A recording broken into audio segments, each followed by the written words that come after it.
British প্রধানমন্ত্রী কিয়ার স্টারমারের পদত্যাগের পর এখন সম্ভাব্য একাধিক প্রার্থীর নাম সামনে এসেছে। ২২ জুন স্টারমার পদত্যাগের ঘোষণা দেওয়ার পর একজনকে ঘিরে বেশি আলোচনা হচ্ছে। যুক্তরাজ্যের সম্ভাব্য প্রধানমন্ত্রী হিসেবে আলোচনায় আসা এই রাজনীতিবিদের নাম অ্যান্ডি বারহাম। কিছুদিন আগেও তিনি গ্রেটার ম্যানচেস্টারের মেয়র ছিলেন। মে মাসে স্টারমারের পদত্যাগের দাবি ওঠার সময় বার্নহাম মেয়রের দায়িত্ব ছাড়েন। এরপর উত্তর পশ্চিম ইংল্যান্ডের মেকারফিল্ড আসনের উপনির্বাচনে প্রার্থী হন। ১৯ জুন সে নির্বাচনে জয়ী হয়ে বার্নহাম মেয়র থেকে পার্লামেন্টের সদস্য হয়েছেন।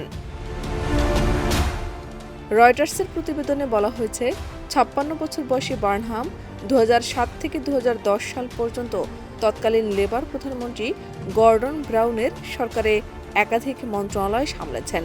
পরে দুইবার লেবার পার্টির নেতৃত্বের জন্য প্রতিদ্বন্দ্বিতা করেন, কিন্তু ২০১০ সালে এড মিলিব্যান্ড ও ২০১৫ সালে জেরেমি করবিনের কাছে হেরে যান। এরপর গ্রেটার ম্যানচেস্টারের মেয়র পদে নির্বাচন করেন। উত্তর ইংল্যান্ডের এই নগরের মেয়র থাকাকালে ২০২০ সালে বার্নহাম তৎকালীন ক্ষমতাসীন দল কনজারভেটিভ পার্টির নীতির বিরুদ্ধে দৃঢ় অবস্থান নিয়েছিলেন।